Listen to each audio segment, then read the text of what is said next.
tell me, Van, what happened backstage? Were you able to see the Canary? No luck, Charles. She's about as hard to get out in her dressing room as she is in that swing.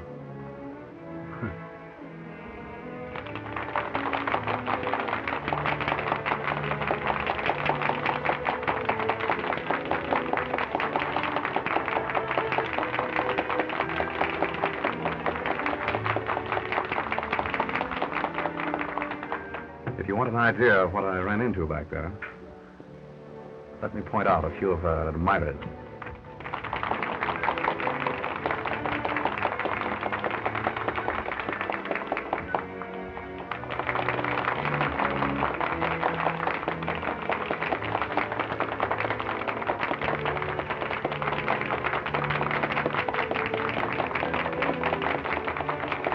You see a man standing in the box opposite? Yeah.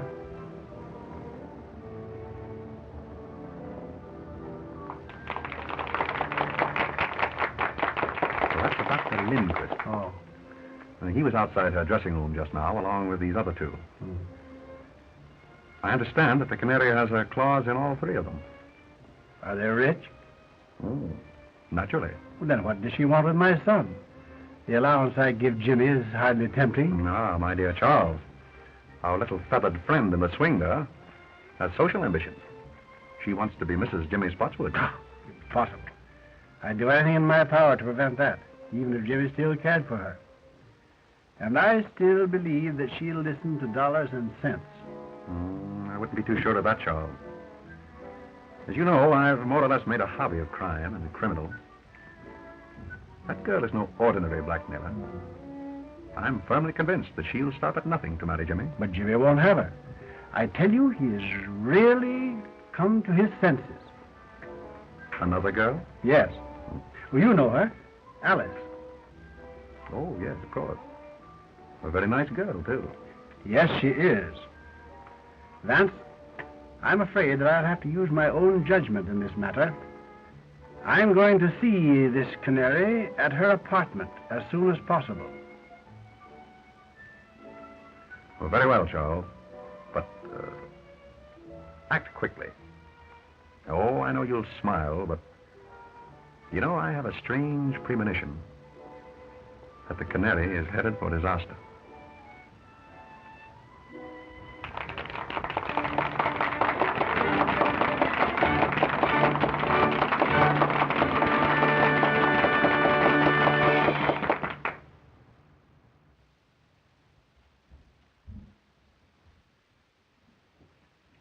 Evening, Mr. Spotswood. Hello there. Shall I announce you to Miss Odell? No, don't bother. That's perfectly all right. Very well.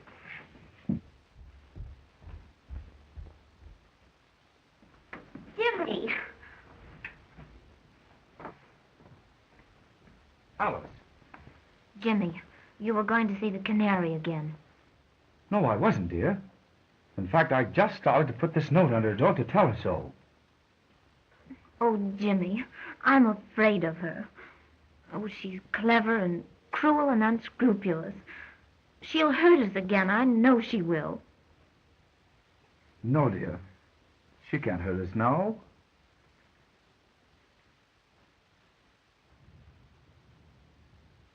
Hey, boy, will you announce my name? Never mind. Yes, sir. Hello, Jimmy. Why, hello, Dad. Good evening, Alice. Good evening, Mr. Spotswood. You know, I'm delighted that you and Jimmy have made it up again. Thank you. You know, I'm going to try to show you that all showgirls aren't like, well... Like the Canary, eh? Yes. Yes, I want to talk to her.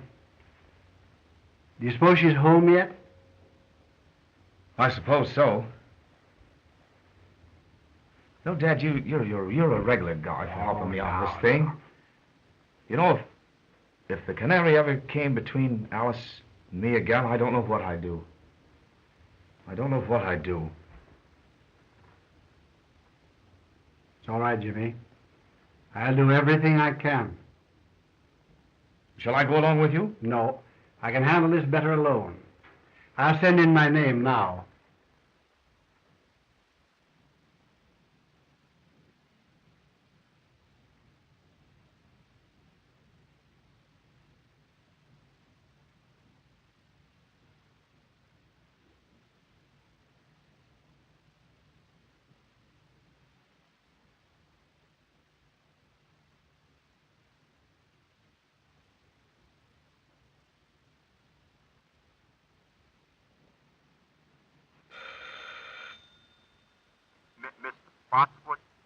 Send him in, please.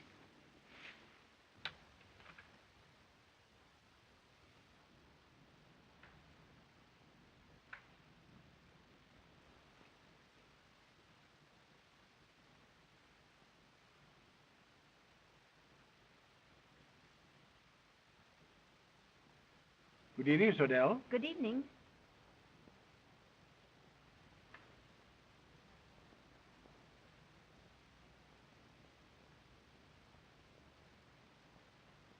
Shall we go over here? Why, yes.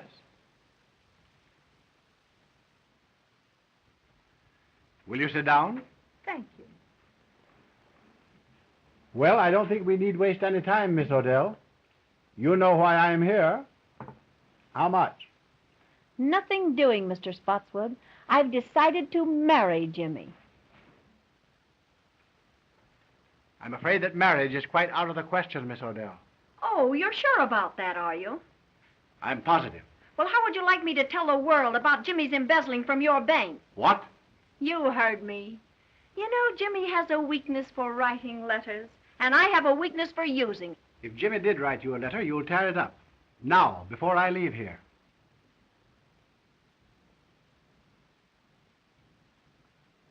Sure. Go ahead, tear it up yourself. My memory's still perfect. Oh, yes, I see. Yes. Very well. You win. Now, what do you really want? I've told you what I want. I want to be Mrs. James Spots, and that's that. Oh, haven't you any heart? Won't you give him up, Miss Odell? For the sake of his happiness, for the sake of the girl whom he really loves. Give him up. Now, what do you want me to do? Burst out crying? Listen, Mr. Spotswood, I know all about Jimmy and Alice, and if he marries her, I'll tell every newspaper in this country that he's a dirty thief. Oh, no, you wouldn't dare do that. That's blackmail. Sure it is. Call it anything you like. But get this into your head, that that's what I'm going to do. Well, that remains to be seen. Good night.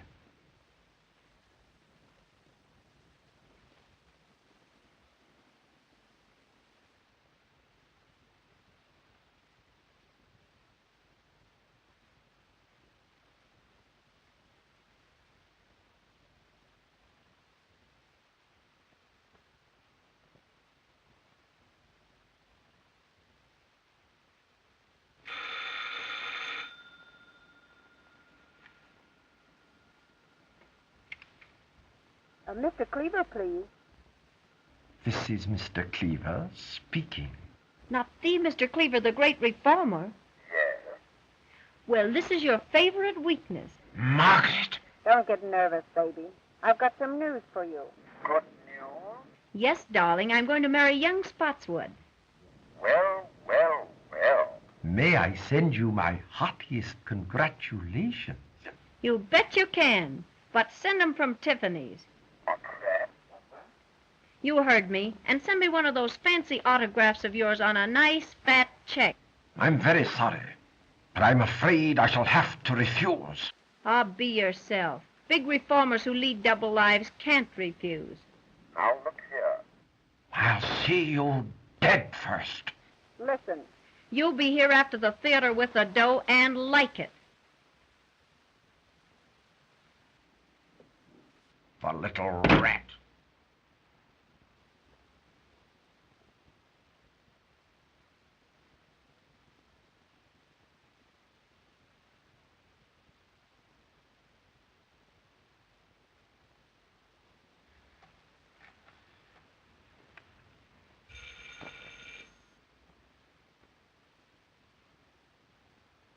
May I speak to Mr. Louis Mannix, please? Quiet, my wife. Don't get excited. I just thought you'd like to know I've sold the body down the river. I'm going to marry young Spotswood. Splendid. Yes, darling. And I've decided that you're the best man. Best man? Yeah, the best man I know of to kick in with a nice, handsome present in cash. Now, see here, you know I can't afford. What do you mean is, you can't afford to let the ball and chain know what a big-hearted Santa Claus you've been. Now, look here. I've told you what I'd do to you if you ever got to The wife? Forget that bunk. And be on my front porch after the show with that Jack, or I'll get to your wife all right.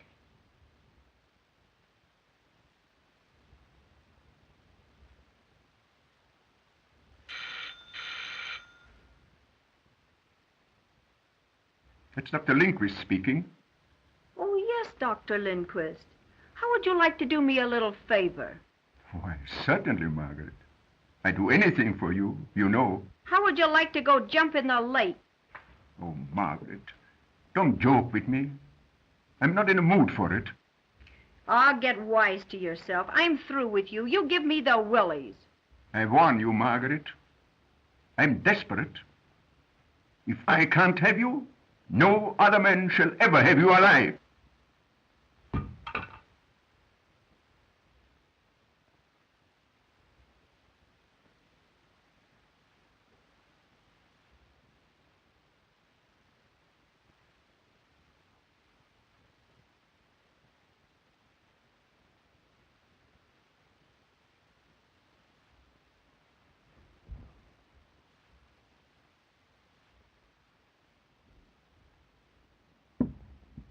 Tony, In person, baby. How's my little squaw? I thought you were still in jail.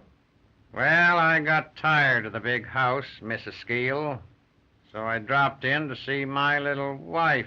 I'm not your wife. How come? I divorced you 6 months ago. Yeah? Listen, baby. A little thing like a divorce don't mean anything to me. I heard you taking those suckers down over the phone. And I'm in and in on the works. 50-50. You big crook. You're not in on this one. Don't, you big heel. Say, I ought to bump you off. You're doing your swing for it. Yeah? Well, maybe it'd be worth it. Now get this. I'm in on this racket. I'll be back for my cut. Yeah? Try and get it.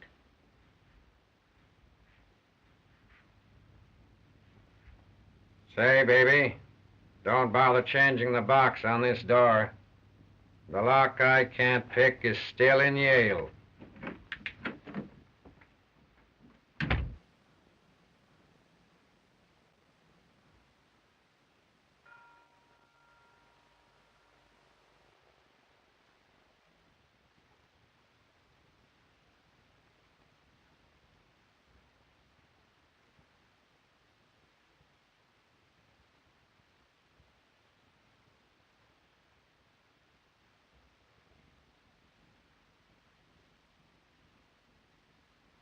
Miss Odell, may I see you for a few moments, please? It won't get you anything, but come ahead. Thank you.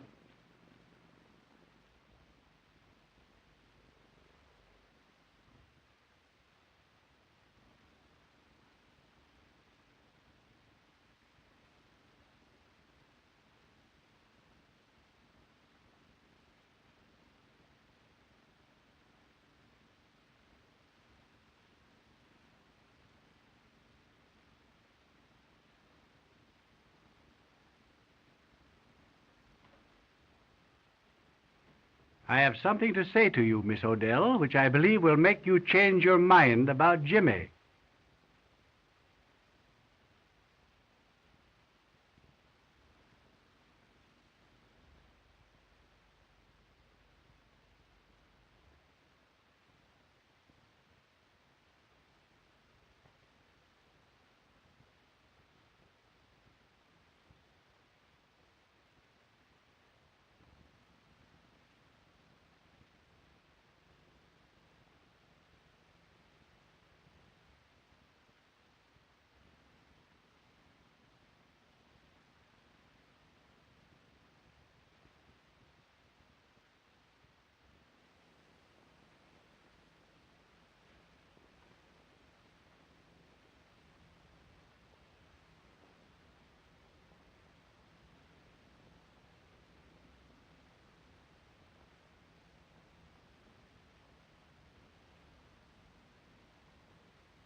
Paper, mister? Morning paper?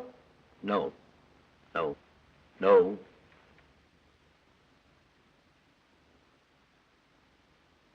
Thanks, mister.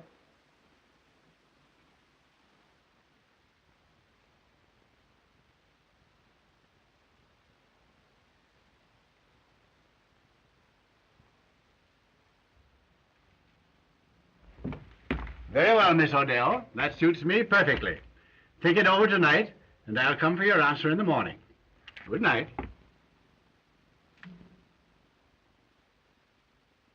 Boy, will you call me a taxi, please? Yes, sir.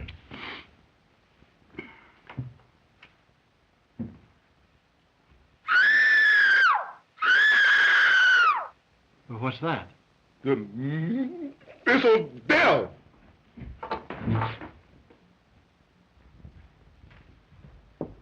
Miss Odell, what's wrong? Something startled me, Mr. Spotswood, but I'm all right now. Are you sure you're all right? Yes, quite sure. Run along home and come back in the morning. Oh, very well, then. I'll see you in the morning. Good night.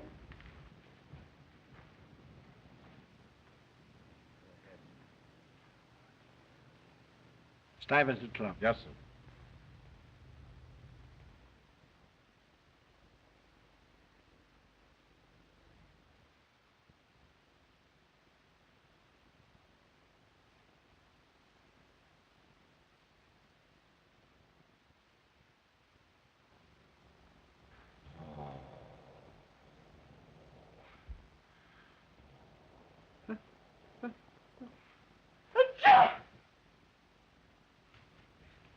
Say, fella, what's the big idea in you coming in here late? Who, me late?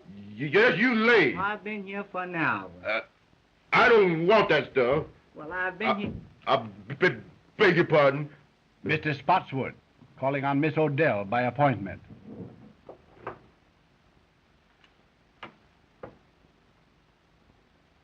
She don't answer.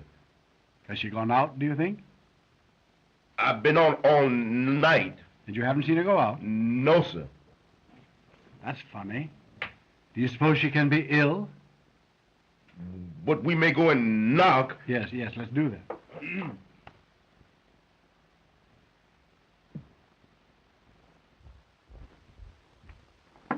Miss Odell. Miss Odell, are you ill? No. What's the matter? Something has happened. Go get your pass key. Yes.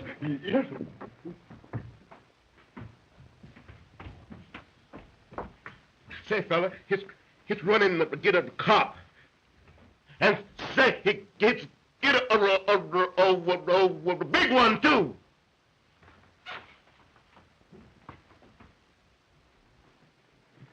You better let me have that.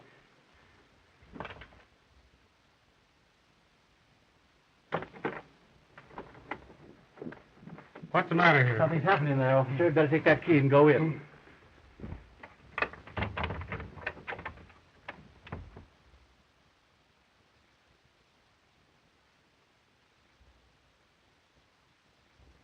He's dead.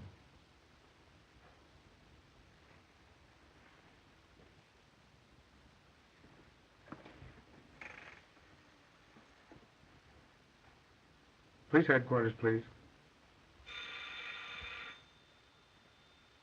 Patrolman Cassidy speaking. There's a woman dead at 184 West 71st Street. It looks like murder. Okay, Cassidy.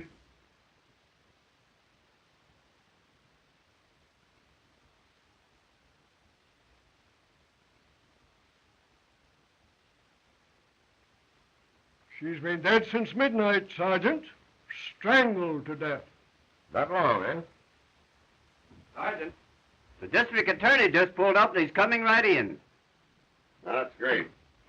He's got that Mr. Philo Vance with him. Well, that'll be just dandy. Sherlock Holmes on the job again, huh? Heads up, boy. Good morning, Sergeant. Good morning, Mr. Markham.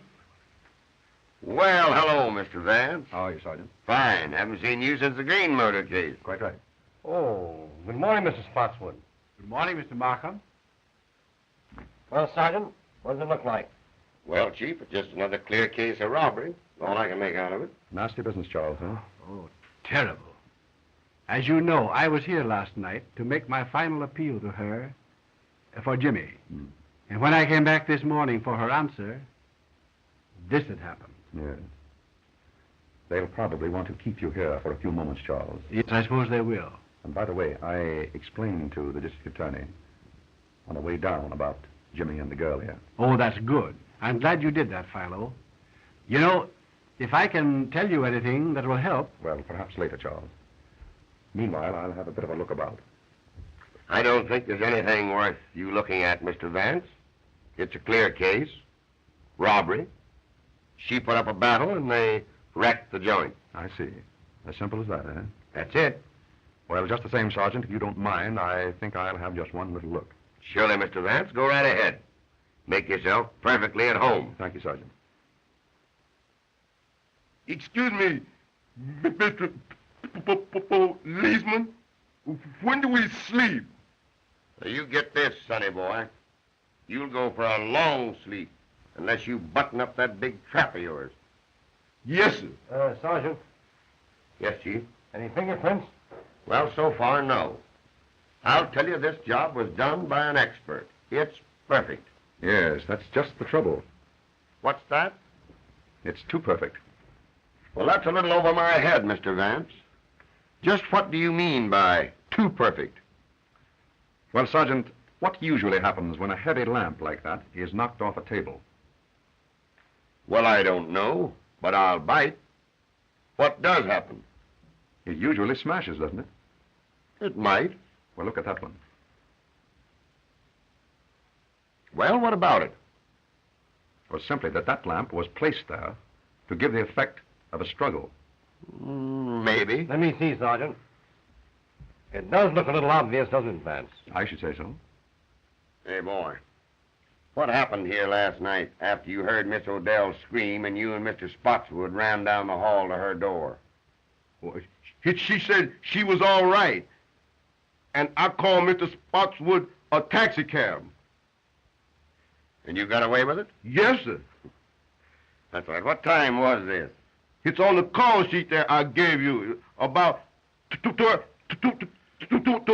Never mind. I can read it.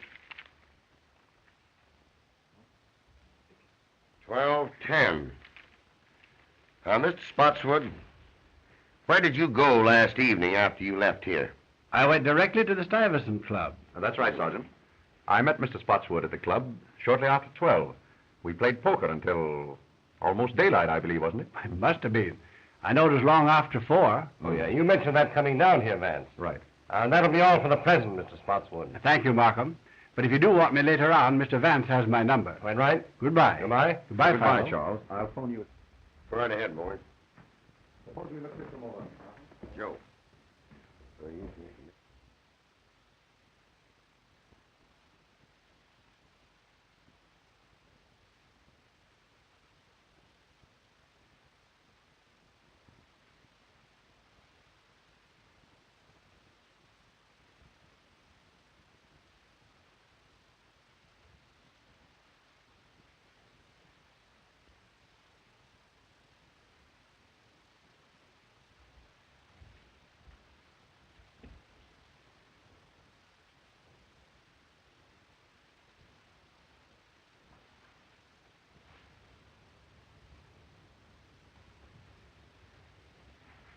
Oh, Sergeant, would you step over here for a moment, please? All right, Mr. Vance. What is it now? Do you observe anything peculiar here? Why, surely. The key is on the inside. Excellent, Sergeant. Don't you think we might go over that knob for fingerprints? Well, now, Oh, I get you, Mr. Vance. The murderer locked himself in this closet. When Spotswood left, he came out and croaked the canary. No, I hardly think so, Sergeant. If you will observe, this is the one place in the entire apartment that hasn't been disturbed. Now, what does that signify? That and the fact of the key being found on the inside. Just as I told you. The murderer was in this closet and came out when Spotswood left. I don't think you quite get my point, Sergeant. If the murderer had been in here, he would have upset this closet as he did the rest of the apartment, wouldn't he? Well, yes, I guess he would. Precisely. Gentlemen, it was someone else who was in that closet while the apartment was being ransacked. And that someone witnessed the murder. Through the keyhole. Splendid, Sergeant. And if you'll find who was in that closet, I think you'll learn from him or her who it was that killed the canary. Sergeant, get the fingerprints, will you? Oh, Joe. Oh, Sergeant, you might check up on the other apartments. Mr. Vance and I are going outside.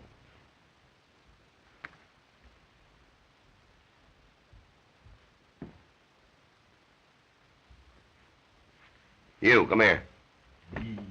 Yes, sir. Who lives in that apartment there?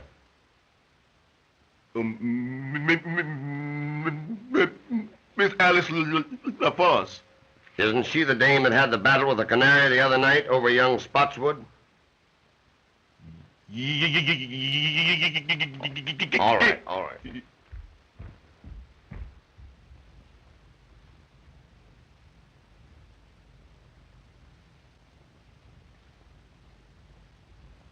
Impossible to get in here. I'd say so. Well, what's this?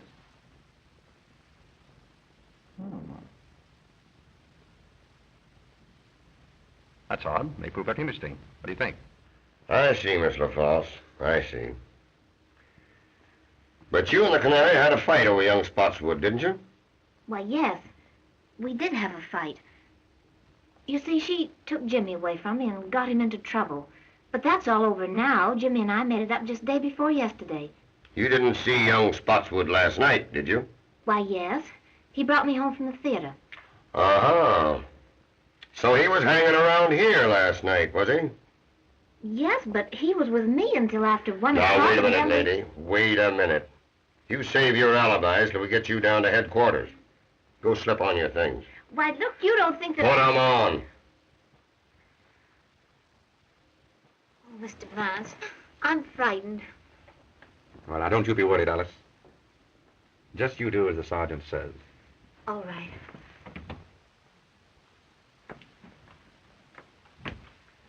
You know, I'm beginning to question this robbery theory, Mr. Vance. You and I were right. Oh, yes. Why, I can see plainly that this murder is all mixed up in a love pact. You know, Chief, I think we'd better round up this young Spotswood and give him the works. What do you say? Quite right, Sergeant. Markham, I'd like you to add a few names to that list, if you don't mind. The men I mentioned on the way up here.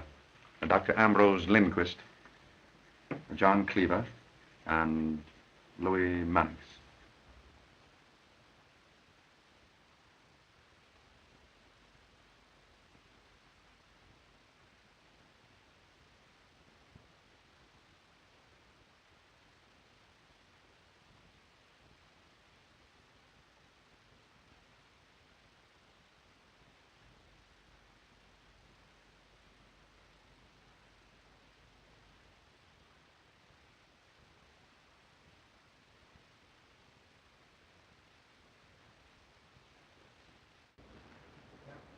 Well, young man, what do you know about what happened at the Canary's apartment last night? Nothing. But look here, sir. That has nothing to do with Alice. I mean Miss LaForce. The papers say the Canary was murdered before midnight. And I tell you, we were together the whole time. It isn't fair to hold her. You haven't the right. Now, Jimmy, don't get worked up. Everything's going to be all right. Why not interview the others first, Markham? Very well. Gordon, take Mr. Spotswood out in the other room and hold him there. I'll talk to you a little later, young man.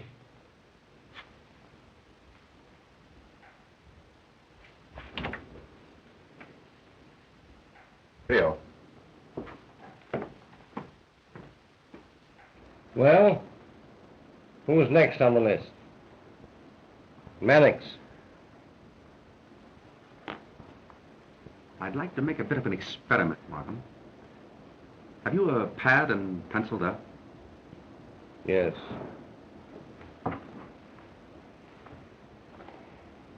There you are.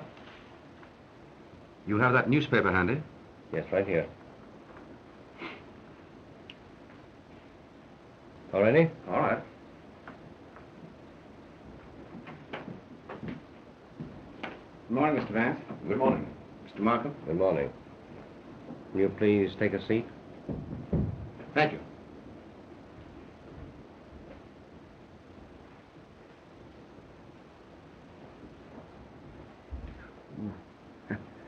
Sorry.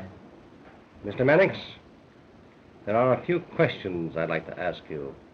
Questions? What about? I don't know anything about this. It was a great shock to me. What was a great shock to you? Right. I thought perhaps you were going to ask me about the canary. Exactly. You read my thoughts, Mr. Mannix. Did you ever see that necklace before? Why, yes. Fact is, I gave that to Canary. Little token of esteem. Nice girl, the Canary. I'd met her once or twice. Casual acquaintance. Rather an expensive gift to give to a casual acquaintance, isn't it? Do you know that the Canary was strangled with that necklace?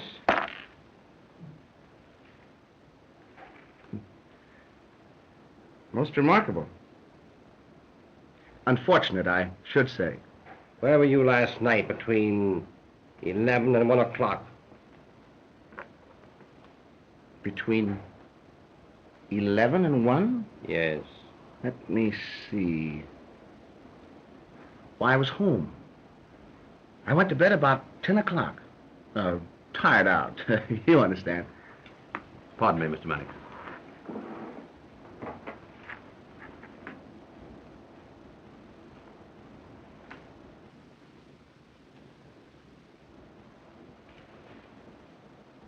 Any comment to make, Mr. Mannix? Odd habit of mine, drawing triangles. Mr. Mannix, if you were in your bed last night at 10 o'clock, how did you manage to drop that newspaper just outside the Canary's apartment? That edition isn't on the streets until 11.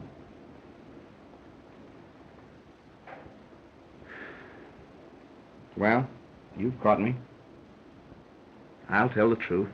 It's always best to tell the truth, especially when there's no reason to lie. It was like this. The Canary called my home at dinner time last night. Most embarrassing. Mrs. Mannix was with me. I had omitted to tell my wife about the Canary. She wouldn't have understood.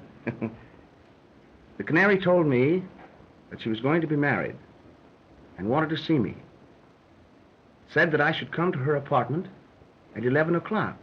Well, I couldn't argue over the phone. The missus was listening. So I said, all right. So at 11 o'clock, I went to the Canary's apartment. I entered the hall by a side door and went directly to her apartment. I was about to enter when I heard voices inside. I listened. There was a man in there, and he was arguing. Of course. Well, that was no place for me.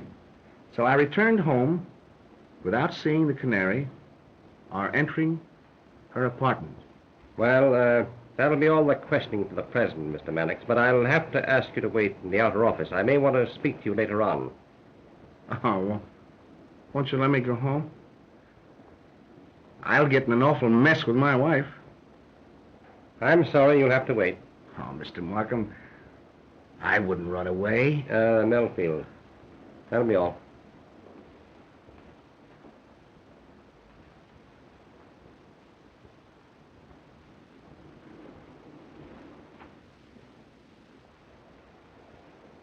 Mr. Markham, You gotta help me square this with my wife.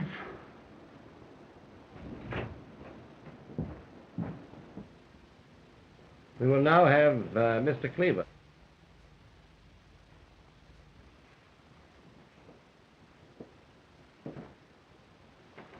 Good morning, Mr. Cleaver. Good morning, Mr. Markham. Can I do anything for you? Will you please have a seat? You mind if I smoke a cigar? Oh, please do.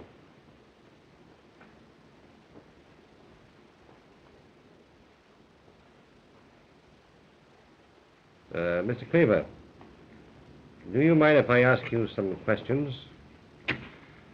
Why, of course, if I can be of any help. Where were you last night between 11 and 1 o'clock? Motoring up the Hudson in the moonlight, alone. Though I don't see what that has to do with the district attorney's office. Well, only this, Mr. Cleaver. If you were indulging in the nocturnal beauties of nature along the Hudson last evening, how does it happen that this cigar band, bearing your initials, was found just outside the Canary's window at an early hour this morning?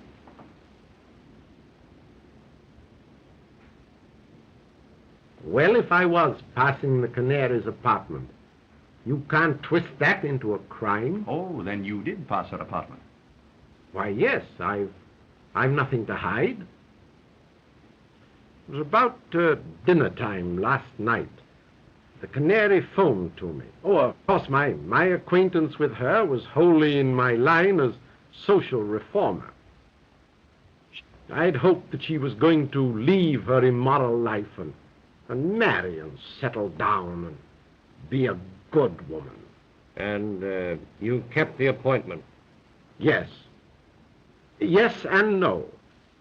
I was a little late. I arrived at her apartment about a quarter to 12 or thereabouts. I waited for a minute outside her window to light a cigar. Then I glanced down to the side entrance to the building. And who should I chance to see but Dr. Lindquist? He was behaving in a very peculiar manner. Seemed to me very queer, very mysterious. I didn't like it, so I made up my mind not to see the Canary again. And I turned, walked back home. Now, that's all I can tell you. I'm a busy man, and I hope you'll excuse me. I'm very sorry, Mr. Cleaver, but I'll have to ask you to wait in the outer office. I might want to question you again. You mark my words, Markham. You'll be sorry for this. Well, I'll take my chances, Mr. Cleaver.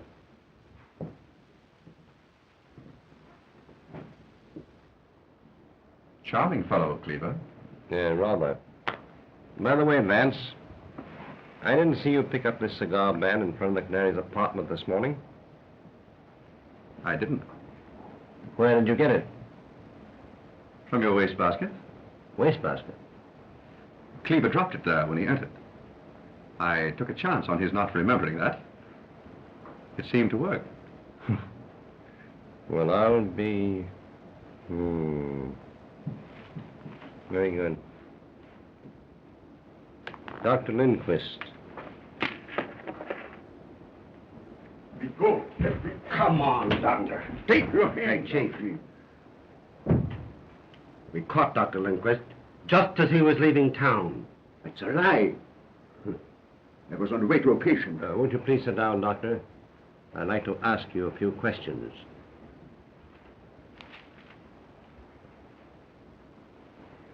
Doctor, where were you last night between 11 and 1 o'clock?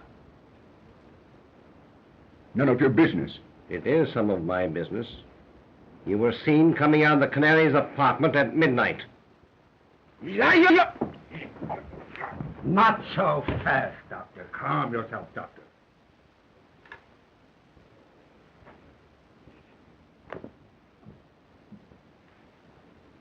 I'm sorry. I lost my temper.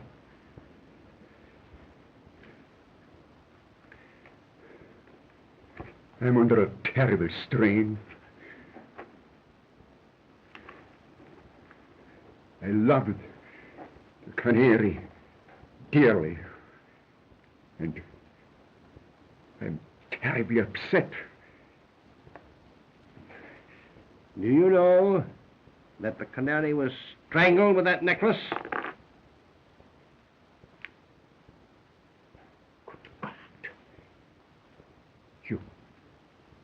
You don't accuse me?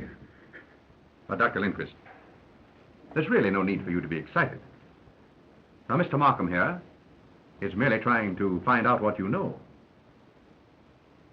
No. I know One moment, Doctor. nothing. Markham, don't you think that we might postpone the interview with Dr. Lindquist for a while? Why, what? Very well. That'll be all for the present, Doctor. I'd like to have you remain in the outer office.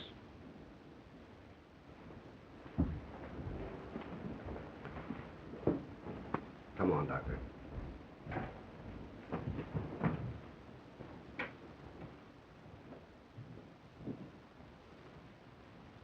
What was the idea, Vance? We had him where he was about to tell us everything. Well, on the contrary, Markham, in his present extremely excited condition, I very much doubt if he would have told us anything. I do think, however, that if we give him a chance to cool off a bit, he's very likely to tell us the truth. Well, perhaps you're right. Good morning, Sergeant. How are you, Sergeant? Good morning, Chief. Hello, Mr. Vance. Take a slant at those. There's the Canary's jewels. They were found in an ash can about a block from her apartment this morning. I guess that kind of disproves the robbery theory. We were right, Mr. Vance. I say we were right. Oh, yes. Yes, apparently we were, Sergeant. Now it's up to us to find another motive. Yes, quite right, Sergeant. You know, Markham, I've been thinking this over all morning. And I believe that I can come pretty close to the psychology of the man who committed this murder. I believe that I can pick him out from that list of suspects, if he's among them. However, it will require a bit of an experiment. Now, what is in your mind?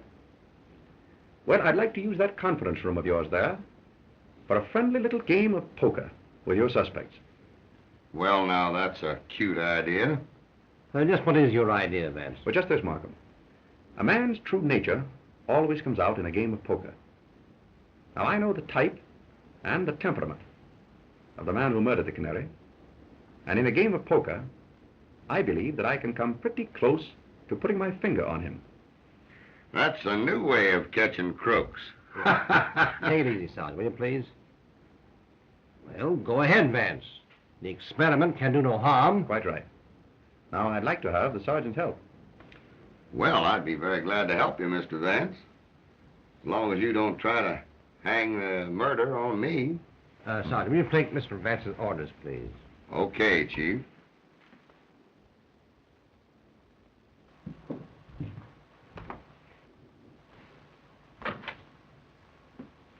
Will you get me a deck of cards and have some poker chips handy just outside there? That's easy. Then bring in the suspects and impress upon them that they may be detained here for quite a while, possibly 2 or even 3 hours. Well, that's okay, Mr. Vance, but how are you going to get these suspects into this poker game without it appearing phony to them? Well, Sergeant, I rather think that the power of suggestion will take care of that. Oh, power of suggestion. Exactly. Now, Sergeant, look in from time to time. And when I pull my handkerchief from my pocket, so, break up the game by telling them that they're all free to go home. Understand? I get you. But when you release them, I'll have my boys tail them. Very good, Sergeant. And Mr. Vance, here's to the power of suggestion.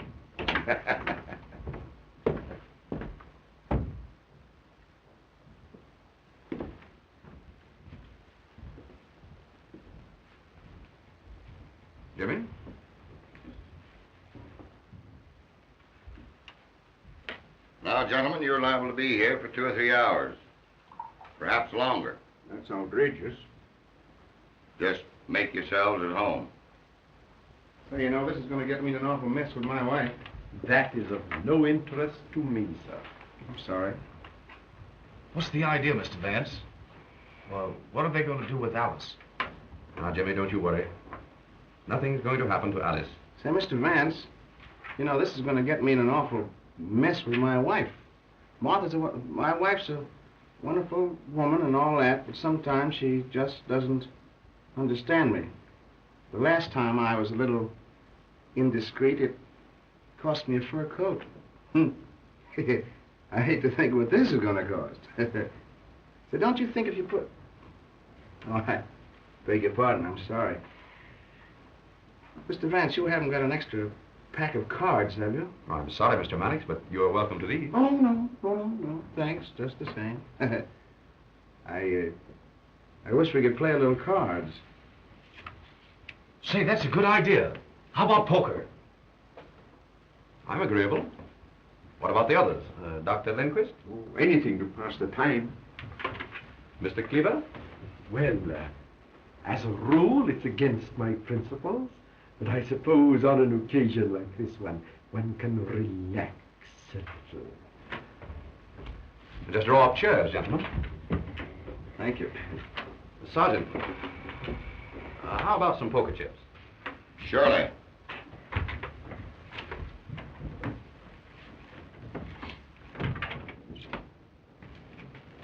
Chief. Yes?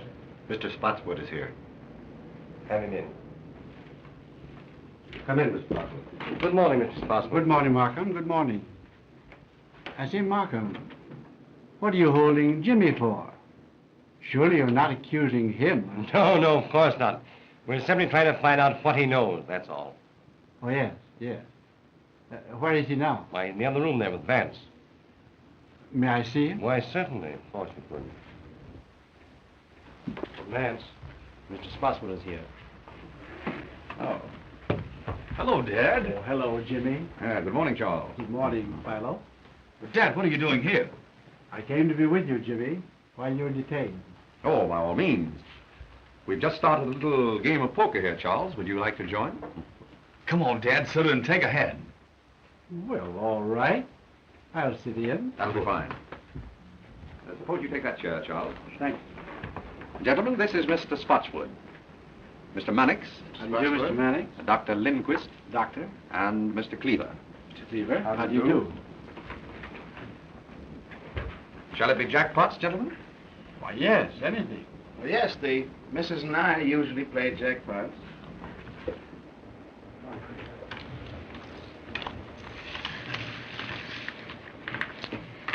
Cards?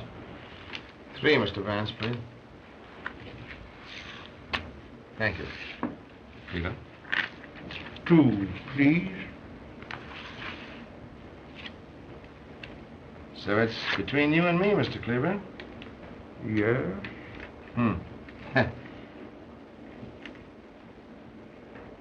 I'll bet a white one.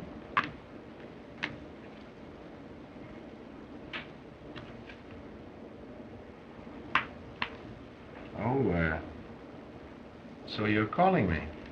Yes. Well, just openers, pair of jacks.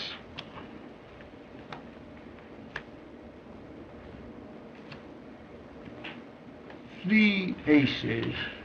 Oh. So you called a one-chip bet with 3 aces.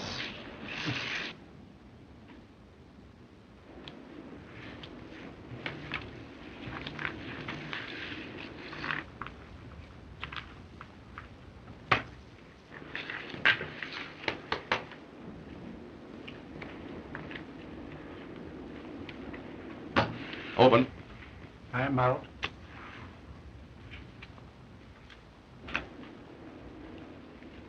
Dealer passes.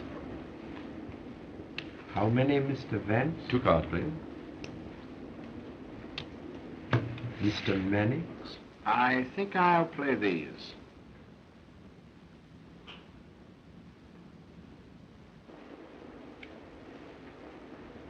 I'll check the bet to you, Mr. Mannix.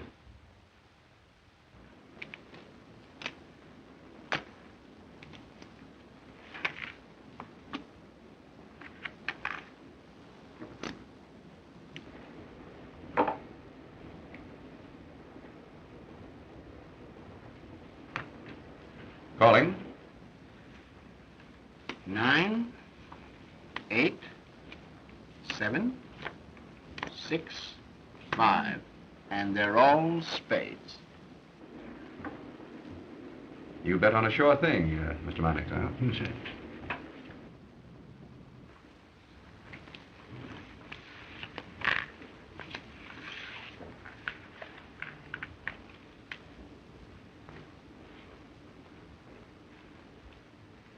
I open for 1. I'll stay. Oh, let's make it a little more interesting. 10 more. Well, that Lets me out. I'm out. and me. I'll stay with you, Charles. Cards, gentlemen. 3 for me, please. 1, 2, 3. Mr. Spotswood? I have plenty.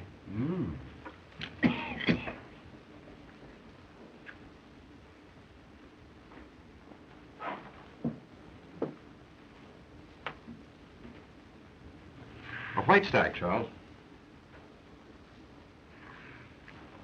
2 white stacks. Hey.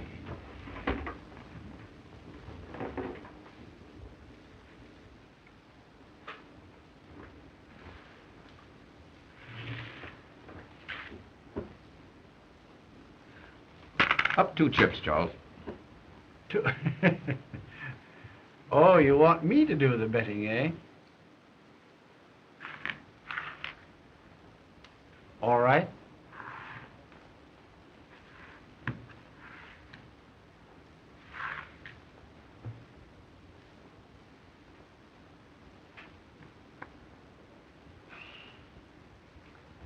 I'm afraid I'm overcome by curiosity.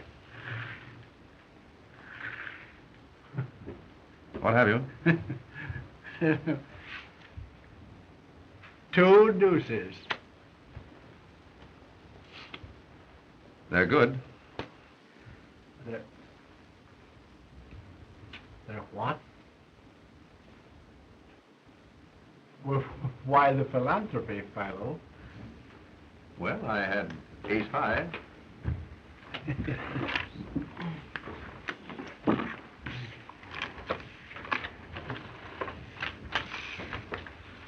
Pardon me, Mr. Vance. Could I speak to you a moment? Excuse me, please. You've traced the fingerprints, and this is the bird that was in the closet and saw the canary murdered. Gentlemen, here is the man who was in the canary's clothes closet and who witnessed her murder. Well, I shouldn't like to be the man he saw. Thank goodness he didn't see me through the keyhole. So that man witnessed a murder.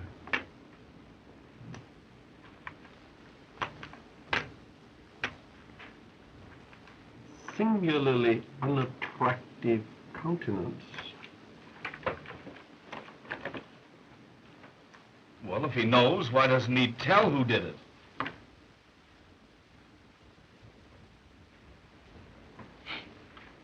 Gentlemen, I've been instructed by the district attorney to inform you that you're all free to go home. Thank goodness for that. I wonder what the wife will say. Has anyone a fountain pen, please? There's mine. Oh, thank you, sir. Sorry.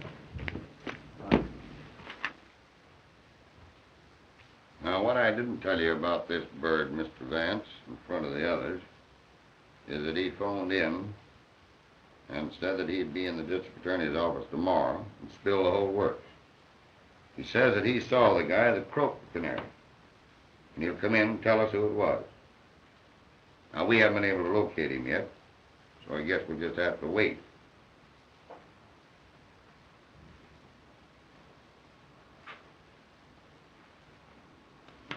Well, Sergeant, that takes the matter out of my hands.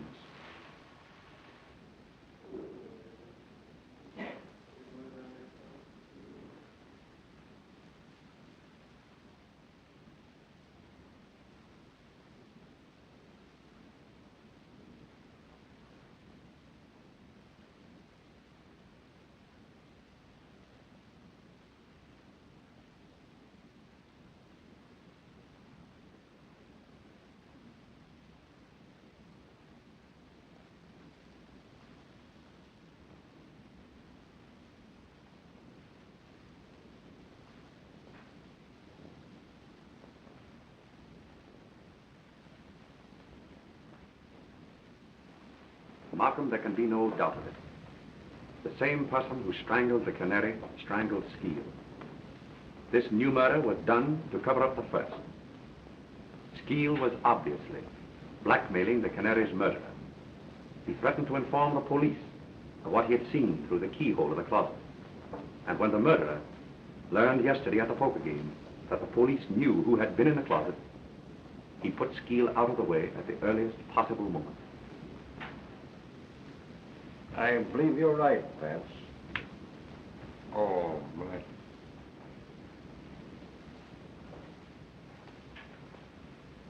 Did any of the suspects get away from your men last night? We never lost sight of Lindquist, Mannix, and the girl. But young Spotswood and Cleaver gave us the slip. That'll be all. Okay, Chief. Vance? That leaves Jimmy and Cleaver. Morning, Chief. Good morning, Heath. Boys. Hello, Mr. Vance. Good morning, Sergeant.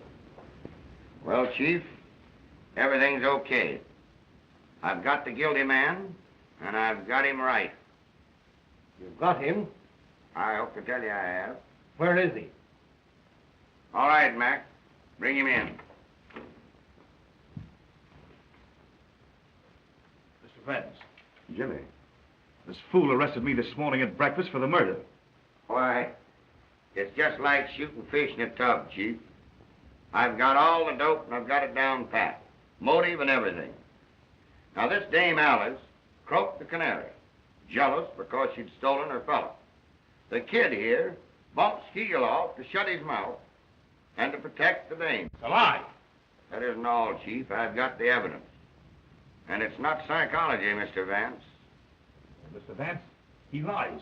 He hasn't any evidence he couldn't have. Just a minute, Jimmy. Sergeant, what is your theory? Well, I don't go on theory. I use cold facts, Mr. Vance. Now, you wait a minute. Did you ever see that pen? Yes. It's mine. You bet your life it's yours. Take a look at that pen, Mr. Vance. Chief? Well? Now listen to this. This morning I found that pen on the floor there by the table where Skeel was murdered. And the kid here admits that it's his.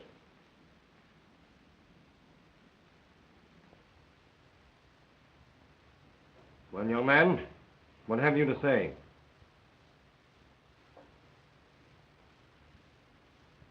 Yes, I killed them. Both of them. I guess that does it, Chief. We've got him in a sack. Now, this Dame Alice... Wait a minute. You've got what you wanted. Now, take me out. Take him away, Mac.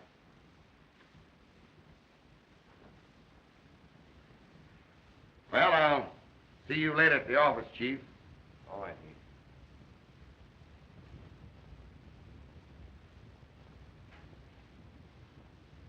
Sorry, Mr. Vance.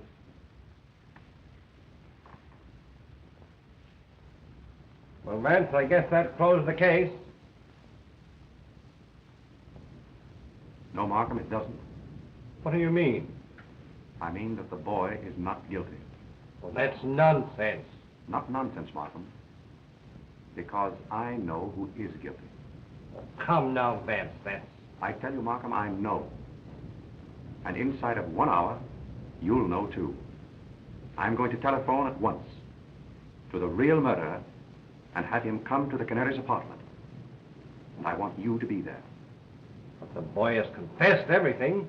Markham, if you don't meet me there, you'll be the laughing stock of New York in 24 hours. Because I'll have the confession of the real murderer. Well, all right, Vance, if you want it that way. I'll be there.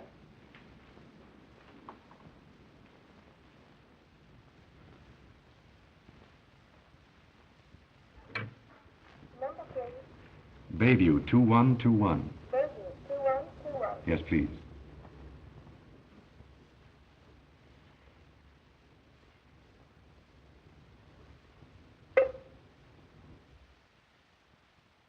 This is Philo Vance.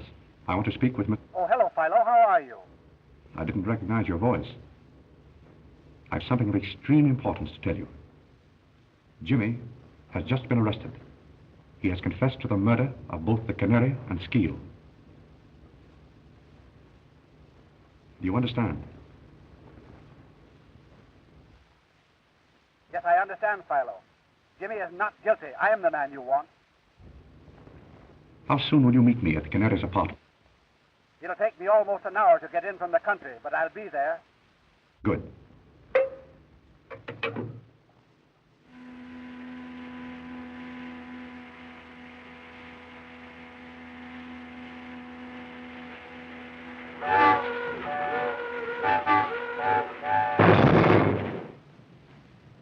It's been over an hour now, Vance. Now, don't be impatient, Markham. He'll be here.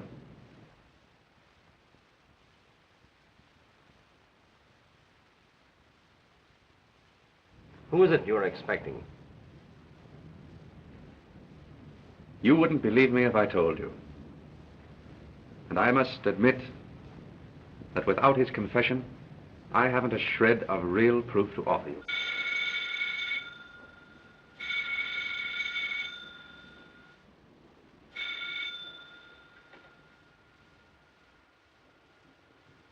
Hello? Yes?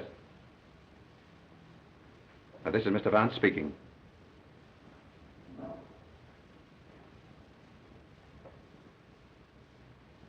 What? Yes. All right. What is it, Vance? Spotswood has just been killed in a motor accident. Spotswood killed?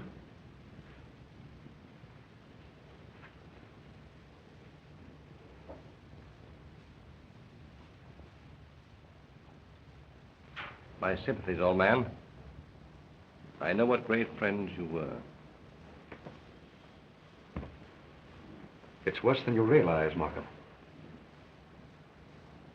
It was Spotswood who killed both the Canary and Skeel. Spotswood? I've known it ever since the poker game. But how could you know? Sit down, Markham. It wasn't really so difficult. Remember, the man who committed this particular crime must have had certain definite qualities. A mind capable of working out a well-planned and brilliant course of action. Willing to take a desperate chance and see it through. Now consider the men in the game. Jimmy, I ruled out at the start. But I'd known him as a boy, and his youth and impulsiveness were hardly consistent with such an obviously premeditated murder. Lindquist was far too excitable and erratic to have plotted such a carefully calculated crime.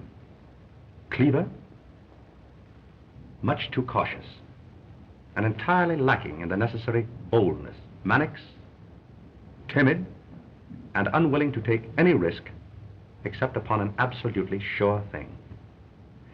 The only man at the table with enough imagination to plan such a crime, and with sufficient self-confidence and daring to carry it through, was Spotswood. When he held a pair of deuces, refused to draw to them, and bet every chip he had on the chance of bluffing me out, the realization suddenly dawned upon me that he was the murderer. For he was the one man of them all psychologically fitted for such an act. But how about finding Jimmy's pen in the Skeet apartment? I borrowed Jimmy's fountain pen after the poker game. My hypothesis is that in the confusion, Spotswood put the pen into his own pocket, and that Jimmy saw him do it.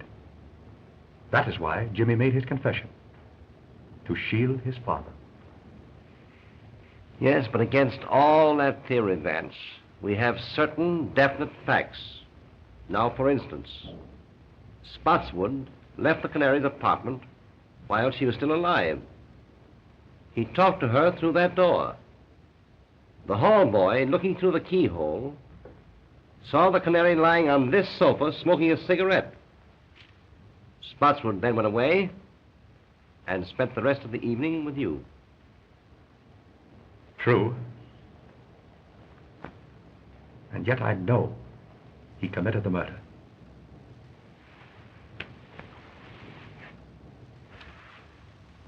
And I've got to find out how he did it. I'm afraid you will, Vance, so that Jimmy can go free. Spotswood himself was coming here to tell how it was done in order to free Jimmy. And now he's dead. I've got to solve it.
I think I have the whole thing.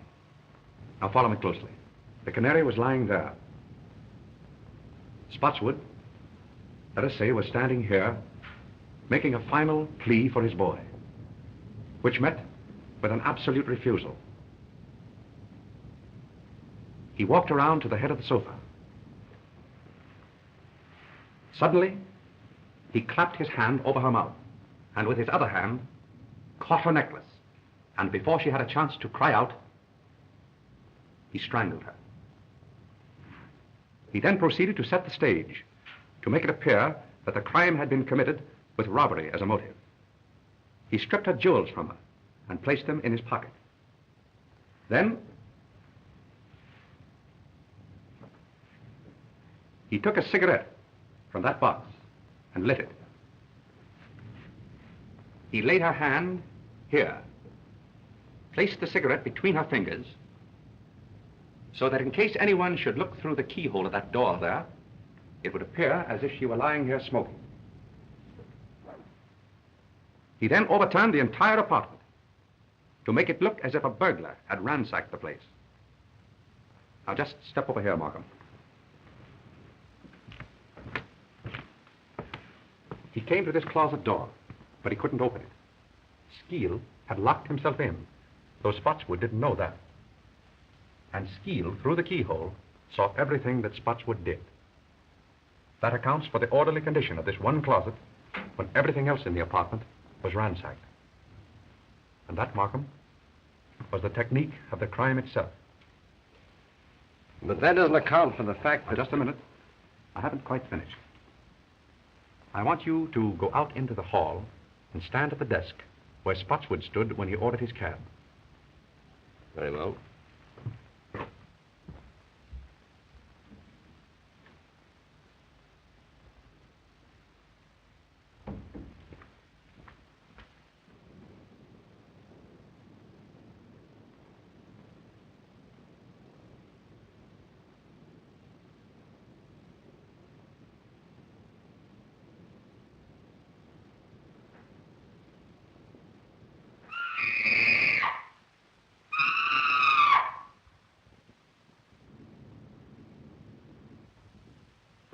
Startled me, Mr. Spotswood. But I'm all right now.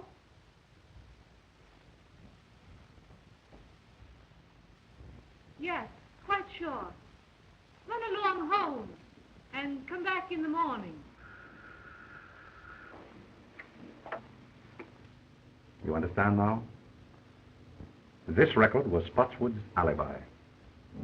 Undoubtedly, the reason he returned here the next morning was to get it back. But he was prevented by the arrival of the officer who entered the apartment with him. The canary was dead when the scream issued from the apartment that night. She was dead when she apparently spoke to Spotswood through the door. But what clue led you to the phonograph record?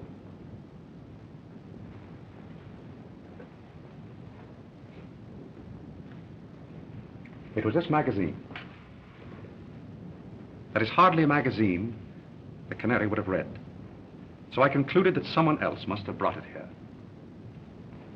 Then, in running through the pages, I happened to notice this.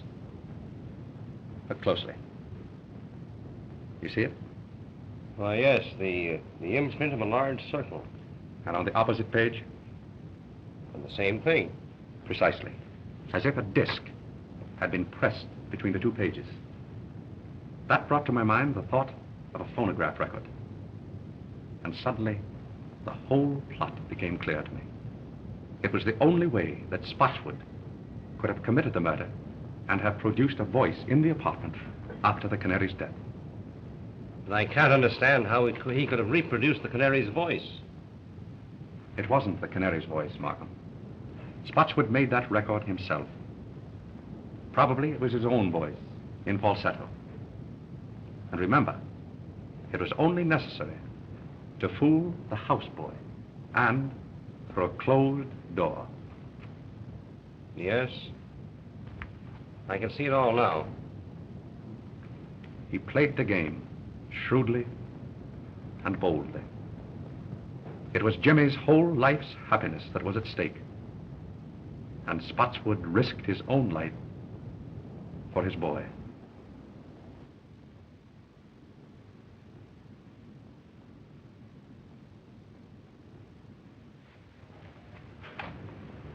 Goodbye, Mr. Vance. You'll never know how grateful we are. Goodbye, my dear. I wish you great happiness. Oh, thank you. Goodbye, Jimmy. Your happiness will come. Thank you, Mr. Vance. I can't say any more just now.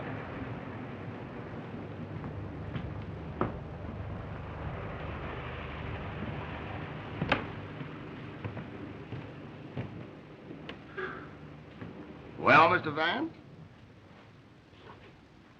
Well, Sergeant. I guess we put it over again. Right you are, Sergeant. Many thanks. Well, I'll be seeing you later. Goodbye. Goodbye, Sergeant.